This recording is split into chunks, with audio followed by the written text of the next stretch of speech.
Pinakulong ang kanyang tatay, sinampahan siya ng impeachment noong 2025, sinampahan na naman ng isa pa muling impeachment. Pinakulong ang kanyang chief of staff at kung ano-anong mga harassment ang ginawa.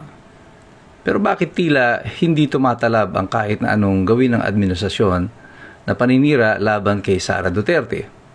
At ganoon na rin lalo kay President Digong. Pinakulong na siya sa Hague, pero bakit parang mahal na mahal pa rin siya ng mga Pilipino?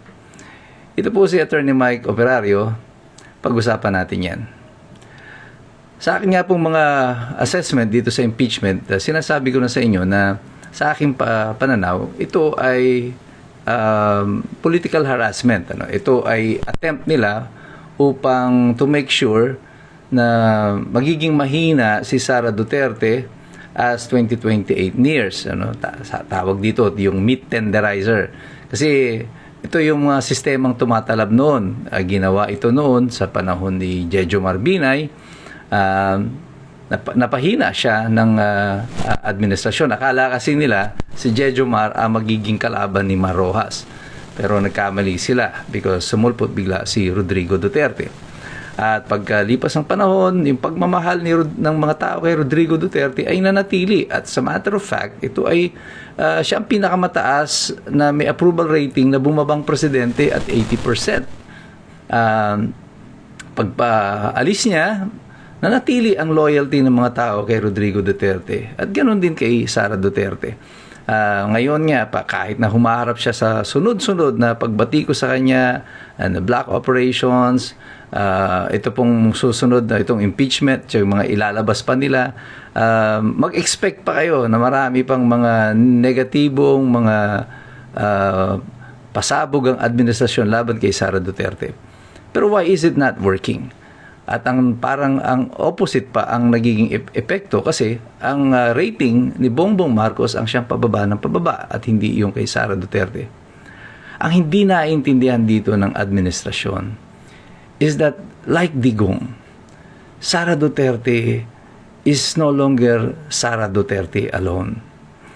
Sara Duterte for many Filipinos is no longer just a person. Siya ay kumakatawan sa adhikain ng maraming mga Pilipino. Ang nais ng mga Pilipino, isang disenteng pamahalaan, isang gobyernong hindi sila pagnanakawan, isang kapulisan o institusyon ng ating kapulisan na lalaban sa droga. Ang mga pinuno na tunay na nagmamahal sa mga tao at may malasakit sa kanilang kapakanan. Yan ang naisin ng mga Pilipino.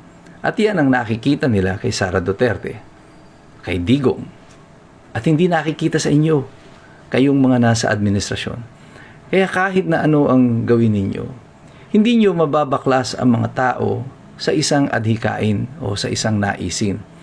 Pwede po mabaklas nyo sila sa tao, pero sa isang pananaw, sa aspirations ng mga Pilipino, yung common goal that we have, hindi mo pwedeng alisin ang mga tao dyan.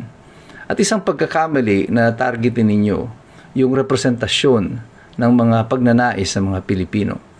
Kasi si Sara Duterte has become the flag bearer. Siya ay tagabitbit ng bandera. Kahit na pabagsakin nyo pa siya, mayroon at mayroon pang dadampot ng bandera at itataas ito muli. Sapagkat hindi nyo po pwedeng gibain o sirain ang tunay na naisin ng mga Pilipino. Kahit ilang senador ang ipakulong ninyo, kahit ilang Pilipino pa ang iharas ninyo, at eventually ay ipakulong nyo rin, hindi po makakalimot ang sambayan ng Pilipino. Alam namin ang pagkakaiba ng tunay na nagmamahal sa bayan at yung mga nagnanakaw sa amin. Pwede niyong bayaran yung mga matataas na mga tao. Magbayad kayo ng marami pang mga abogado. Pwede niyong lunurin sa maleta ang mga taong nakapaligid sa inyo. Pero hindi ang buong sambayan ng Pilipino. Matatalino na po ang mga tao. Matatalino na po ang mga iskombro. Hindi kami papalakpak sa pananakot ninyo at kabaliwan ninyo. Maaring naikulong nyo sina Senator Marcoleta, sina former Congressman Mike Defensor. Pwedeng nais nyong dalhin muli si Bato de la Rosa sa Hague at napuwersa siya na magtago dahil gusto nyong i-violate yung kanyang mga karapatan. Maaaring napadala nyo sa The Hague ang dating Pangulong si Rodrigo Duterte. At ngayon, dahil nga sa inyong kapangyarihan, pwede ninyong paimbestigahan sa NBI, sampahan ng kaso ng impeachment ang Vice Presidente, pero isang bagay hindi nyo magagawa. Ang alisin sa puso ng mga tao ang pagmamahal sa mga pinunong kagaya nila. Kasi kahit kailan, hindi namin maililipat ang pagmamahal na yan sa inyo. Dahil wala pong tunay na kaibig-ibig sa inyong mga pinaggagawa. Dahil kaming mga iskombro, alam na namin ito. Kasi patuloy kaming nagmamasid, nakikilaw, nag-aaral. Matapos nga ang 3 araw na pagdinig dito sa Senado, may mga bagay na nasaksihan ang sambayan ng Pilipino. Pero ang very obvious dito ay ang mga sumusunod. Una, mayroon tayong Senate President na walang kakayanan na mag-preside sa impeachment hearing. Naging malinaw iyan nang naghalal sila ng isang senador sa katauhan ni Senator Chis Escudero na mag-preside sa impeachment proceedings, at ito ay pag-amin sa parte ni Senator Win Gatchalian na wala siyang kakayanan para siya ang mamuno dito sa impeachment proceedings. First of its kind. Ganito lang, ngayon lang nangyari ang ganyang sitwasyon sa Pilipinas, sapagkat for the first time na mayroong impeachment ang nakaupong Senate President ay hindi isang abogado. Ikalawa, nasaksihan natin dito ang mga public prosecutor, ng mga congressman na hindi kayang mag-prosecute. Sila ay taga-opening statement lang, tagagawa lang ng mga political speech, mga madrama, na mga linyada, na dahil ito ay mga opening statement, hindi naman subject to cross-examination or cannot be challenged. At yun lang ang kaya nilang gawin. Yung mga bagay na pang-abogado na hindi po pwedeng tanungin. Nasanay siguro sila doon sa kanilang mga ginagawa sa House of Representatives. At noon pa man, sinasabi ko na pag nagbukas na nga po itong pagdinig na ito sa Senado, dito sa impeachment, ay talagang walang kakayanan ang mga abogado ng House of Representatives, ng mga miyembro ng House of Representatives, na humarap sa isang impeachment court. No joke. No joke. Sabi nga ni BP Sara. At kitang-kita nga po natin, ganun na nga ang nangyari. Then we had a witness, nagpresenta ng testigo, ang prosecution, who is supposed to be an expert witness, who turns out to be not an expert at all. Na siya pala ay competent witness lang. And then on cross-examination, nakita natin na ang kahinaan ng testimonya na ito, sapagkat so far ang kanyang napatunayan lang ay mayroong video na hindi pa nga malinaw, ano? It's not very clear as to what video he is supposed to be testifying on, kasi malinaw naman sa lahat na meron talagang video. I think there was never a challenge from the defense or the respondent na meron talagang video. Ang nangyari lang, nabuksan tuloy ang kanilang mga motibo sa pag-iimbestiga. At dito na nga ay pumasok yung mga ibang elemento ng investigasyon na ito. Pang-apat ay ang pagpapakulong kila Senator Marcoleta at kila Mike Defensor as a precursor o bago pa man magbukas ang pagdinig dito sa Senado. Well, sinabi ko na noon, hindi po nila may tatanggihan na these are actually connected, related po ang mga ito. Kahit na siyempre itatanggi nila na walang koneksyon ng pagkakakulong kay Senator Marcoleta on the day na mag-uumpisa na ang impeachment proceedings. Yan, tanong ng taong bayan, is it all worth it? Itong lahat ng mga pinagagagawa na ito, I mean, gumagastos ang sambayan ng Pilipino ng milyon-milyon at potentially aabot ito sa bilyon bago matapos yung pagdinig para lamang dito. Madinig natin sa kanila, sa mga House of Prosecutors, ang isang bagay na alam na natin. At alam naman natin kung ano ang intensyon talaga nila dito. Malinaw para sa lahat na hindi ito tungkol sa impeachment. Because the truth of the matter is, derechahang usap ito.